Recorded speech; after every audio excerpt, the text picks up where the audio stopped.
I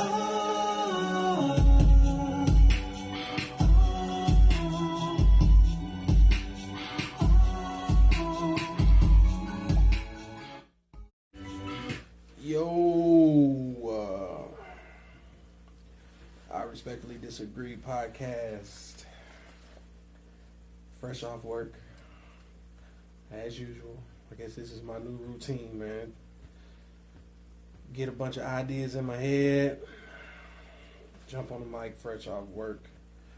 I want to say thank you to those that have been rocking with the podcast. The last episode I done it was on Cam Newton. Last time I checked, that video was at almost 350 views. So appreciate everybody that took the time to go and check that video out. Appreciate those that's been rocking with the channel. I think I'm almost at 575 subscribers, so about 25 away from 600. So if you're new to the channel, man, y'all be sure to hit that like, share, subscribe. Tell a friend to tell a friend, man. Trying to get to 600. 600 turn to 700, 700, 8, and on up. But today's topic, man, I'm going to throw this out here. When it comes to our kids, can we be too protective? Is there a such thing as being overprotective as it relates to our kids? And mainly what I want to focus on is the conversation about death. And how soon should you introduce that concept of life to your children? Like at what age do y'all feel is appropriate? And I'll talk about some other things in life in terms of, is there a such thing as overprotecting your kids? Because I'm at that point in life where I just feel like you try your best to shield them from seeing a lot of things that we saw growing up. But then as they get older, you feel like maybe it's doing more harm than good. And I'll kind of elaborate on that, once I get deeper into the conversation. But like I said, man, fresh off work, wife is on the live already. Ignore my phone call. Can I just get in the house first, please? I ain't even took my jacket off. Walked straight in the house, ain't turned no TV on, didn't get me nothing to drink. I just want to get my thoughts out. Is that okay? Is that all right? I'm a little bit tired, honey. Speaking of, bro, real quick, man, COVID has made me realize how spoiled we are. I've been working from home for the last 4 years, and I got called back into the office for a 9-week training. Today is day 2 of a 9-week training, and when I tell you I am struggling, bruh, I have no energy. I am extremely tired. And COVID, bruh, COVID done made us spoiled. Having to get up an hour to commute into work. It takes me an hour to get home from work. I'm coming through the door, man, I am exhausted. When I'm used to just rolling over at the last minute, logging on. That's such a luxury, man. COVID really done messed everything up, bro. Because now I'm having to go back into the office, and it's killing me. It ain't been but 2 days. But anyways, that ain't the conversation. I just been sitting here thinking here recently because, unfortunately for our family, we have experienced a lot of trauma. We've lost a lot of family members in the last 3 to 4 years. And at the time, we thought that it was in our kids' best interest to not allow them to go to the funeral services for me personally, I felt like our kids were too young. And, you know, some people may disagree with that, and that's why I'm turning this into a topic, because it's like, now that we fast forward, and, you know, we just had uh, a funeral last week for a family member, and it got to the point to where Paige asked, could she go? And in my mind, I'm saying that I don't know if I overstepped my boundaries in terms of trying to shield and protect my child, when I know that in my mind, I don't think that from an emotional standpoint nor a physical standpoint is she prepared for that. And the reason why I'm saying that is because, based on, my mother passed, it'll be 4 years this year. And at that point in time, they were 5 and Aubrey was 7. And I was like, I'm not going to even allow that to be a thought in their minds in terms of their last memories of my mother, because she had such an impact on their life, and left everlasting memories for them clear up until the time that she went in for her surgery. You know, she lived with us. You know, I moved her up here to Louisville. And, you know, even with her being in the house, the kids never saw her sick. You know what I'm saying? Like, she didn't get to a hard point in her cancer around the kids. And all the trauma and things that I went through with that experience, it happened to me and only me. Like, my kids did not have to experience my mother, you know, falling out and things like that. So, as it pertains to the funeral services and stuff, it's like, I felt like they were too young. And I didn't want them to have that as their last memory of their grandmother. Because I remember all the details. My mother's father passed when I was 7 years old, 1991. And to be honest, that might have been my first funeral. Like that's me going all the way back. I can't think of any other funeral prior to that one. So I honestly think that was my first funeral. And it's like, to this day, I remember what my grandfather had on, and I was only 7 years old, bro. Like, he had on a gray suit. And I'll never forget that feeling, and seeing everybody around me crying. I'm watching my mother cry and things like that. And it's like, at 7 years old, if somebody asked me to draw and paint a picture of everything that happened that day, bro, I literally can go back and paint a picture of everything that happened, clear up until after the burial, clear up to, you know, us going to the rec center and everybody, you know, having dinner and things like that. Like, I remember that at 7 years old. So I told myself, bro, it's like, I don't want to inflict that on my kids. So I'm asking myself, I'm like, that was 4 years ago. And since then, we've literally lost at least 5 to 6 family members in the last 3 to 4 years. And all of them had an impact or an influence on our children's life. And once we told them about it, you know, I'm gauging how they responded and how they reacted. And my kids are extremely emotional. And that, to me, is what tipped the scale in terms of whether or not I should introduce them to the concept of a funeral, because of how emotional they got just hearing the news. So it's like, in my mind, I'm trying to step into their shoes and say to myself, it's like, okay, if they're reacting this way off of us telling them, then how would they respond seeing it?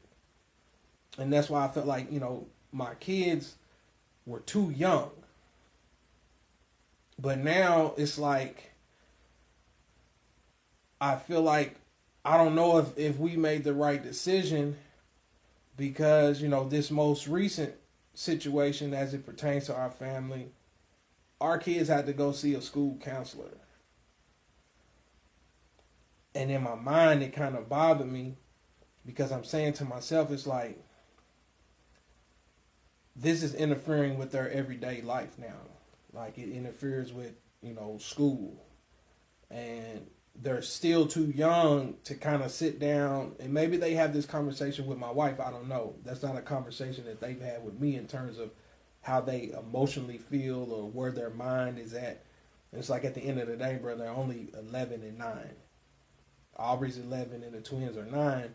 So it's like, I'm hearing, the teachers and stuff are keeping us, keeping the lines of communication open in terms of, this child had a bad day today. You can tell that, they were emotionally upset. They were not being themselves and things like that.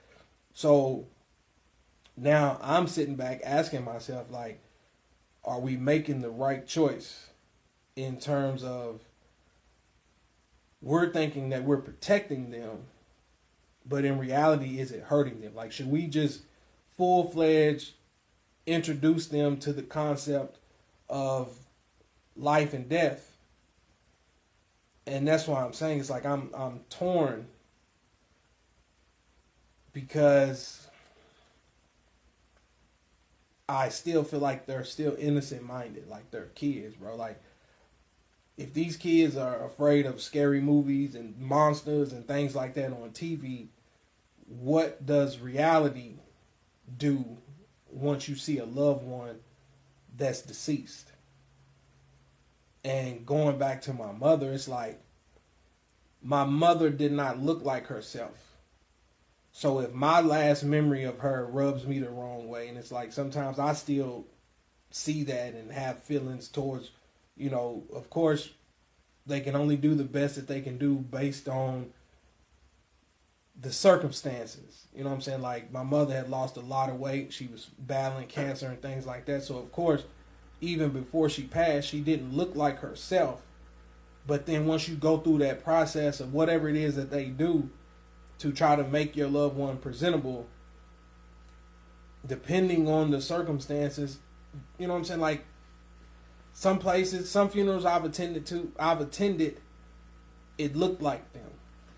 So you were kind of at peace and you're at ease, and you're prepared for that transition, and it kind of helps you mentally to see them resting. But then there are circumstances where it's like, bro, I have no idea who that is. So I know how I felt seeing my mother. I can't imagine inflicting that on my kids. So now they have that memory to take with them forever. So that's why I thought it was in the best interest for my kids not to attend. So again, you fast forward 4 years later, and now it's like, should you just go ahead and do it? Should you just go ahead and just let them face reality? And that's the dilemma that I'm having, because like I said, it's interfering with their everyday, how they maneuver, how they function amongst others. When in the last 3 years you've had to tell a 9-year-old that they've lost a loved one, it almost feels like it's frequent. Like, I've never experienced this in my life, and I guess sometimes that's the reality of coming from a large family versus a small family. Like, my family, born and raised, we're small. So you don't necessarily have to deal with burying a loved one as frequent as coming from a larger family. And it's like, how do you come to terms with that?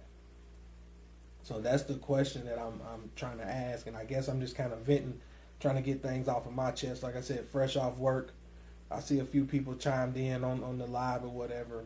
I know normally I'm usually having funny conversations or stuff that creates dialogue back and forth. But right now, it's just some stuff that's weighing heavy on me because, like I said, it's a lot.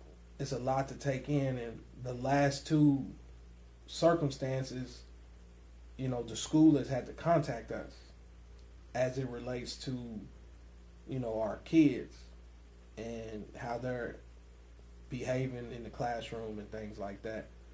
So that's the question that I'm trying to propose. When is it too much as it relates to protecting your kids? And then kind of transitioning even in regards to society. It's like you try to protect your kids from everything that's going on in the world, and based on social media and things like that, it's almost impossible now, man. Like every kid has a cell phone, every kid has access to Instagram, TikTok, YouTube, and all of these things that as parents you hope that your kids are not introduced to until they're of age and can fully grasp the concept of, seeing different images, half naked women. At this point in life, they'll half naked men. Everybody's doing everything that they possibly can to put a bunch of nonsense out, not realizing the damage that it's doing to our youth. So it's like, Aubrey's got a phone. We've blocked her access to certain apps, and Angelina can control her phone from her phone, if that makes any sense. Angelina has the ability to monitor Aubrey's phone from her phone. But it's like, okay, she's getting ready to be a teenager, man. These kids gonna end up finding ways around that, or just whatever it is they want to look at, they're gonna look at it from somebody else's phone. And it's like you can't protect them forever. And it's like, even with that, are you doing more harm than good? Because I've said on this podcast several times, it's like, man, my kids are sheltered to a certain extent. It's like, sometimes I get mad at how nice they are. You know what I'm saying? It's like, sometimes you want to see some kind of toughness and grit and things come out of them. But kudos to my wife, because she's the one who's instilled a lot of those principles in them in terms of their mannerisms and, how they interact and be nice and do charitable things for others and stuff like that. I give her full credit for that. I'm there to back her and reiterate as much as possible in terms of ensuring that they carry themselves as young, respectable people. And that's the goal, one would hope, as a parent. You want to raise decent human beings once they're old enough to go out into society. They're able to function and do everything they need to do. Shout out to Erica on the podcast. On the live. This is a really good topic. I'll have to catch the replay and chime in. My initial thought is no, there's no such thing as being overprotective. You have to be proactive and beat the kids to the punch, and you introduce them to the things and how to appropriately manage and process them. And I agree wholeheartedly there. And that's always been my thought process as it pertains to raising kids. Because unfortunately, we have no control over our environment. Like, no child has been, no child asked to be brought into this world. So some kids are blessed and they're fortunate to grow up under circumstances where they have a solid roof over their heads. They didn't grow up in poverty-stricken environments, and they have resources and endless opportunities to things. Whereas some kids, you come in and you're not wanted, you're not loved, and these kids got to figure out the world on their own, damn near, because of all the things that they see their parents doing, whether they're on drugs, alcohol, depression, all types of things. And before you know it, the kids are soaking it all in. And then as they get older, they're only going to go out and repeat what they saw because that's going to be their norm. It feels like the norm to them because they saw their elders sitting around drinking, smoking, having a good time. And it's like, that's been my thought process all along. You know, a lot of things that I saw growing up, I told myself I didn't want my kids to experience. I didn't want my kids to see that. And, you know, my parents did the best that they could. And, you know, you look at us now, we're adults. We have our own family. So kudos to our parents. But it's like, even under those circumstances, it's like my motivation was to not allow them to see some of the things that I saw growing up. And with that comes me monitoring, you know, hey, can I go to such and such birthday party? Who is this? Who's this kid? Oh, it's my friend from school. Well, we gotta know where the birthday party at. Who, you know what I'm saying? Like, don't get me wrong, you can't fully investigate every child and their background and things like that. But it's like, you can learn a lot just based off of who your kids interact with. So, you know, luckily we haven't had to have those type of conversations where it's like, hey, you need to scale back on hanging out with such and such. This kid, you know what I'm saying, right now, based on some of the decisions that he or she is making, they're not on the right path, blah, blah, blah. You need to be mindful of that. Because those are some of the conversations that my parents had with me. And it's like I was mindful enough not to fall into some of those things that some of my peers were doing. But at the end of the day, I didn't judge them at all. I was able to hang out with everybody, but I knew when, all right, that's some stuff that I don't want to be involved with, so I go the other direction. Not all kids have that ability to do that. So that's why I'm saying it's like, you can't hold your child's hand every step of the way to adulthood. Like, at some point, you got to let their hand go and let them figure out life. But for me, in my opinion, there's a certain age, and as parents, you have to understand your children and know when they're mature or not mentally. And then it's like, okay, it's just like riding a bike, bro. Like, you got training wheels on there, you know, you just riding and going. As soon as you take the training wheels off, the child is depending on the person that's holding the bike up not to let them go until they feel safe. And then after a while, once you let your hands go and they keep their balance and take off, now they riding, smooth sailing. I view life the same exact way, bro. Like, I'm not going to take my hands off my kids until I know that they are prepared and they're mentally ready and their decision-making skills is the best of their ability. Like I said, man, we all fall short. So even as adults, we still make bad decisions. So you can't put that on a kid to make every right choice. So that's not what I'm saying. But it's like, based on a lot of the things that's going on today, man, a lot of these kids, you see the material things, you see women half naked. Now little girls think that that's the only way that they can attract a boy, or that's the only way that they can get likes and follows on social media and things like that. Like, all the negative things in life is what's driving society. And I feel like a lot of people turn a blind eye to that. And it comes off as me preaching and stuff like that, but it's not, bro. It's like, at the end of the day, we're setting our youth up for failure. And that's why I keep proposing the question. It's like, can we be too protective? And translating it over to sports,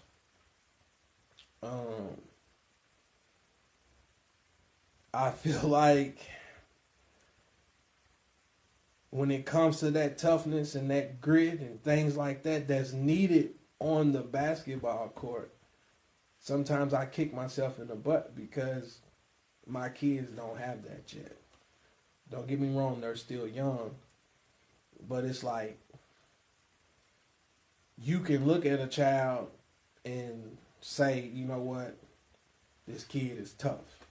And then if you do a background check and understand some of the circumstances that he or she is enduring or had to go through, and it makes sense. It's like this kid ain't had no choice but to be tough because he out here, he's seeing different things, so he has no choice but to be strong.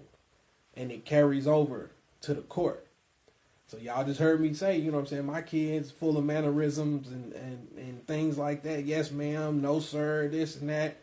Always willing to help people. And then when you get to the basketball game, it's like a kid on the other team fall down.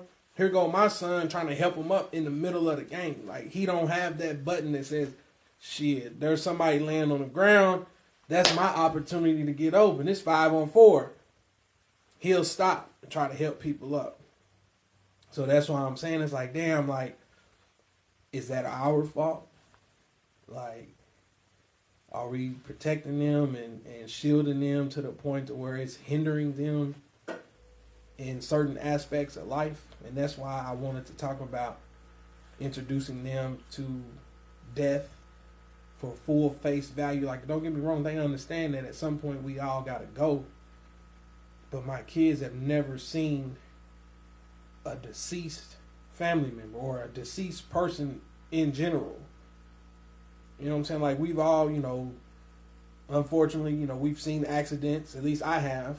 And you ride past, you see a white sheet, you see things like that, and it's like you fully grasp what just happened. There was an accident, fatal. They pulled the sheet out. My kids don't understand that. So it's like, when do you start introducing them to some of these different things? And it's like, that, then life itself. You know what I'm saying? Like, I just started, when I'm in the car and it's just me and Peyton, I let him listen to some of the music that I listen to now. Peyton's getting ready to be 10 years old, and it's like, my thought process behind that is like, man, ain't no telling what these kids hear at school anyway. So why pretend like cuss words don't exist? Why pretend like these kids ain't old enough to understand that they have male and female sexual parts? Now, don't get me wrong, I ain't sitting there blasting a whole bunch of crazy music. You know what I'm saying? I ain't gonna get too vulgar on here, but it's like, I don't listen to that type of ratchet music in front of him, but certain music that may let a few little cuss words fly here and there. You know what I'm saying? I just ride. It's just me and him. Aubrey's a teen, getting ready to be 12. I'm getting ready to call her a teenager, bro. Ooh, I'm not ready. Her birthday's actually this month. She's getting ready to be 12, getting ready to go to the 7th grade. I've seen a change in Aubrey in terms of some of the things that she likes, some of the things that she, you know what I'm saying, she's starting to get into now. She's real mindful of how she dresses and her appearance and things like that. So it's like, okay, the next step is going to be her, I got a boyfriend. Ooh.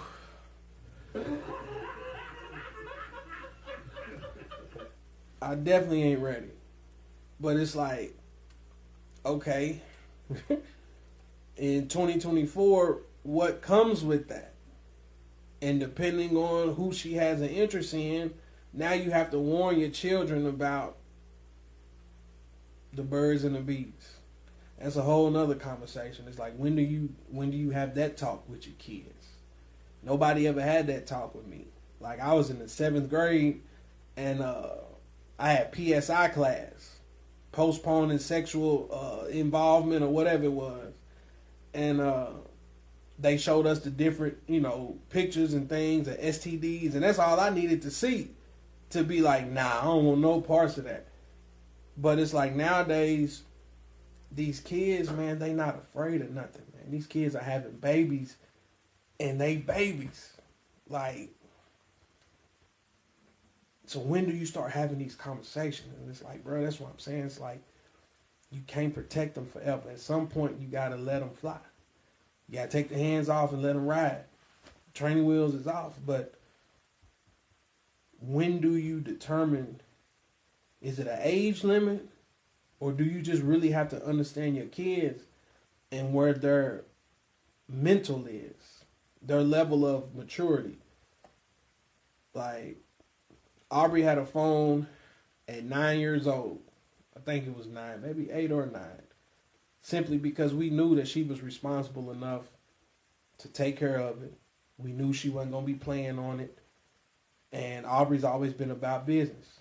Clear up until last night, bro. She's working on a project that ain't due until the end of March. And she's almost done with it. Like, she's up working on a project. So it's like, knock on wood,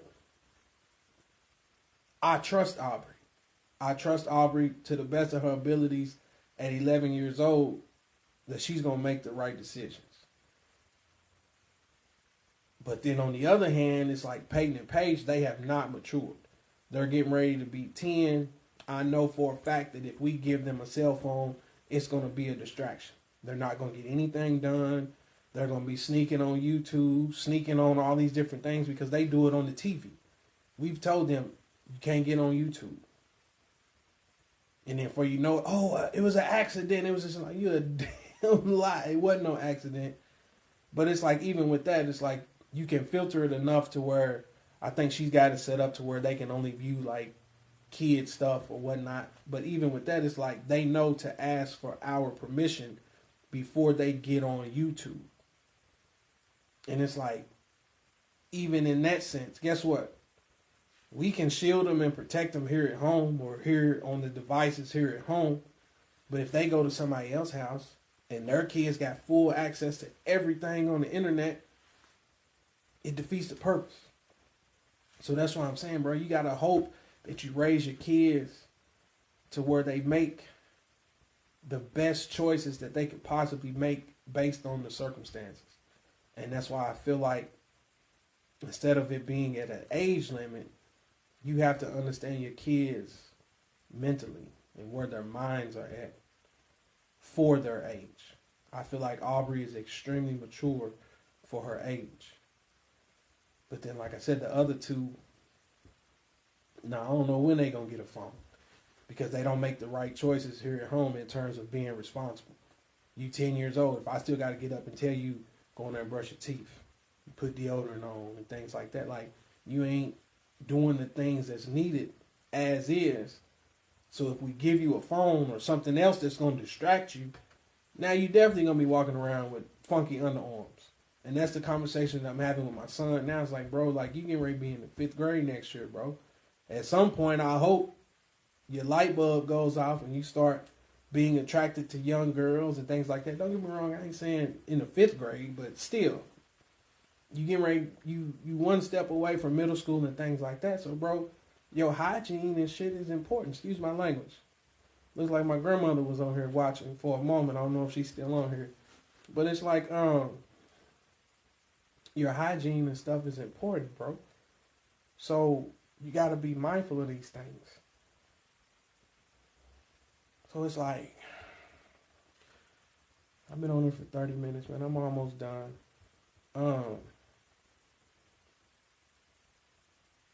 It's like, how do you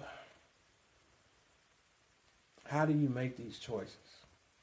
And for a lot of y'all that's already parents and y'all kids is going through high school and college and things like that, man, if y'all listening to this, man, please comment, man.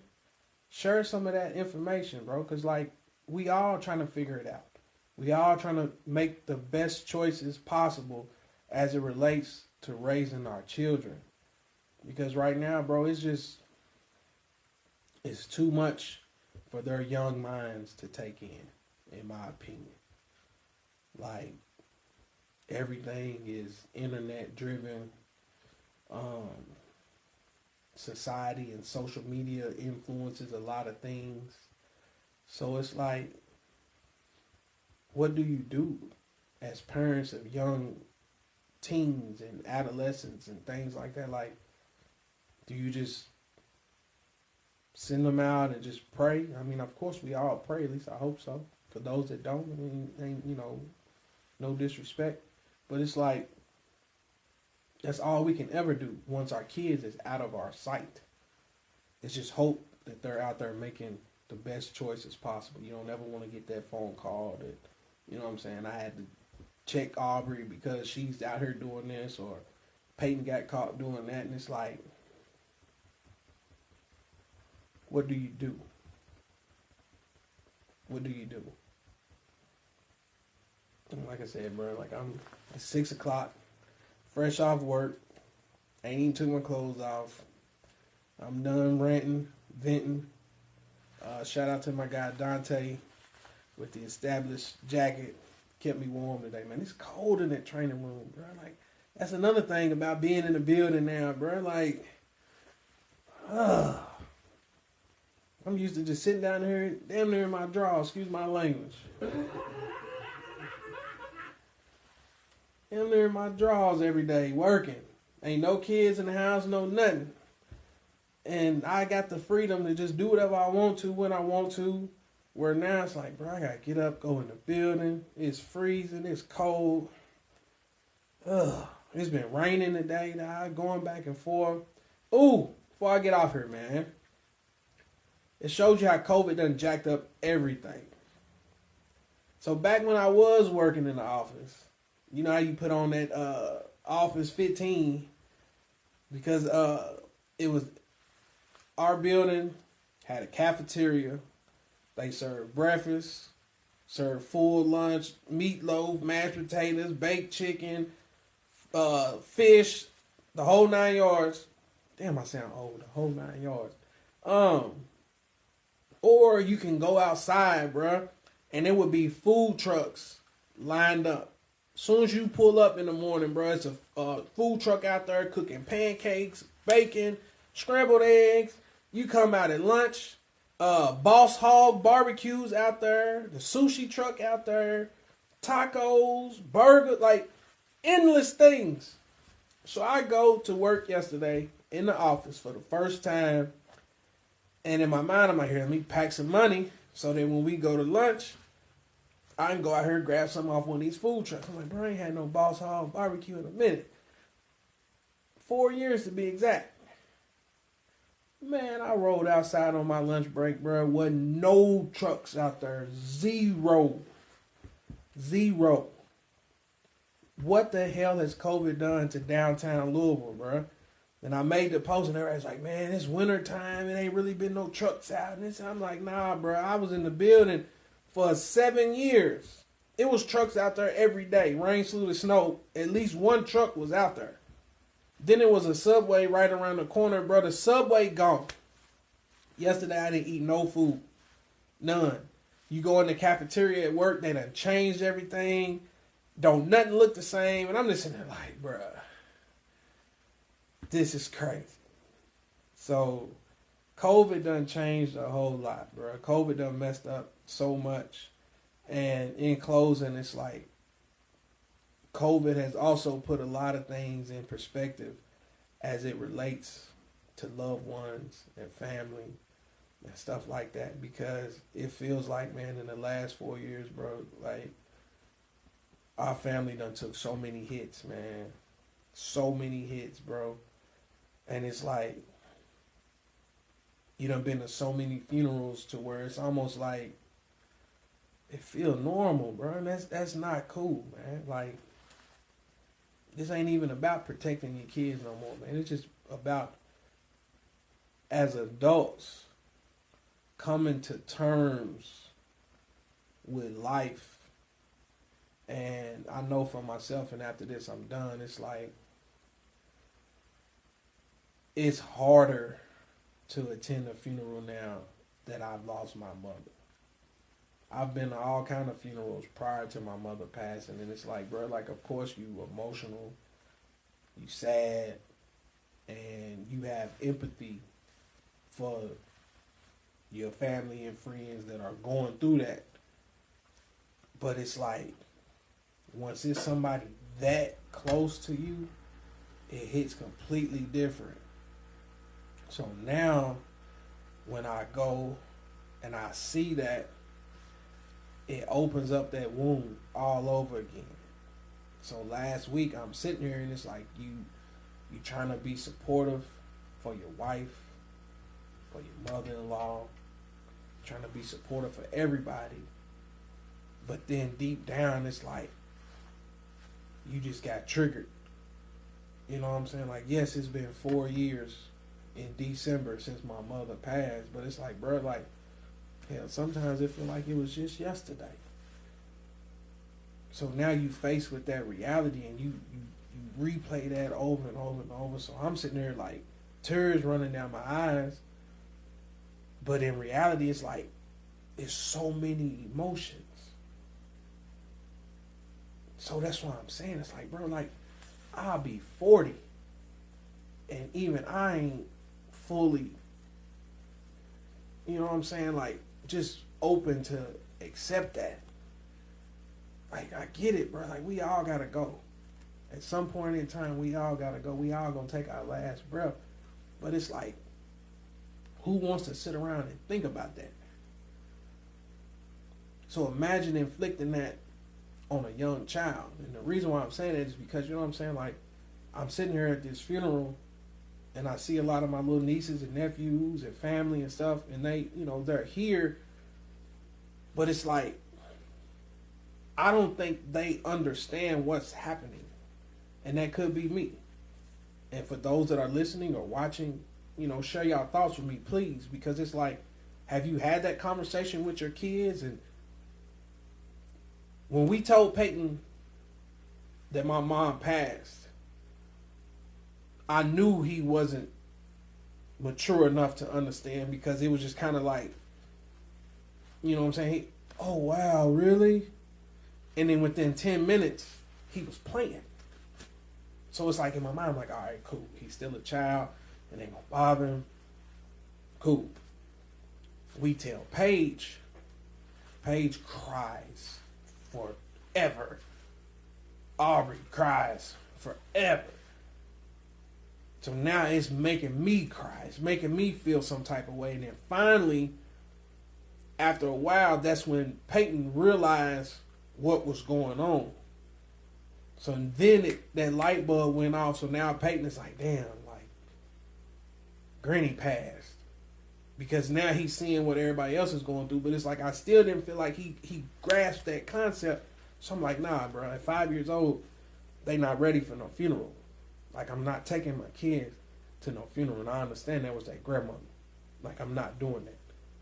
And hopefully when my kids get older, and if the internet is still around, I'm sure it will be, they'll be able to listen to this episode and watch it and understand that that was a decision that me and my wife made, that we felt was in the best interest of them at the time.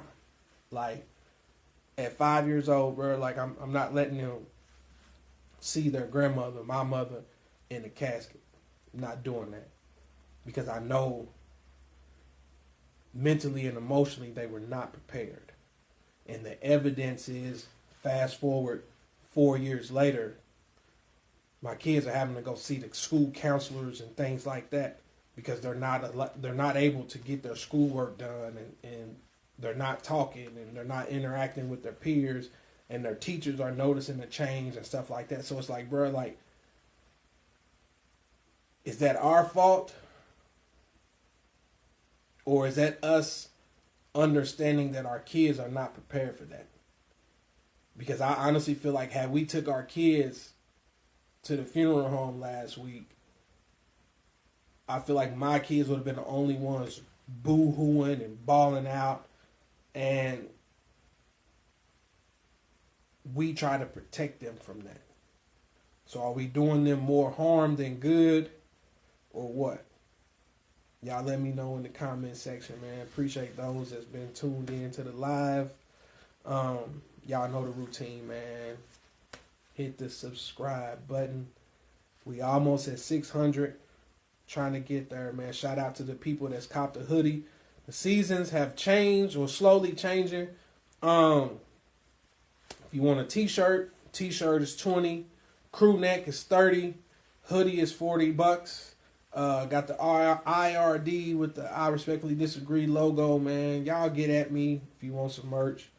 Tell a friend to tell a friend, man. Please, I'm begging. Interact with the YouTube channel, bruh. You ain't got to watch the full episode or nothing like that, man. Just go hit the thumbs up. Tap in. Let me know you peeped in. Like, peek in and look at it, man. hit the subscribe button, bro. Like, it's really that easy, man. Like, I know I ain't been talking about support the homies as much, but it's still a thing, man. Like I said, boy, shout out Dante with the jacket. I got a lot of friends doing a lot of great things, man. So support the homies as usual. Friends out here doing podcasts. They got endorsement deals, all kind of stuff, man. So you have no idea how far hitting the share button can go. And that's all I ask, man. Either hit the share button, hit the thumbs up, throw a salute in the comment section, man. Drop a 100 emoji, drop something. If you think it's trash, tell me. I had somebody tell me on my Cam Newton video that I'm weird. Somebody called me gay. They try to Shannon Sharp me and everything, bro. Like, but it comes with the territory. If you're gonna put yourself out here for the whole world to see and open yourself up to the internet, hey, the good and the bad, you got to be willing to accept it. So, man, y'all let me know. Hit the subscribe button. Tell a friend and tell a friend. We out. It's toasted. No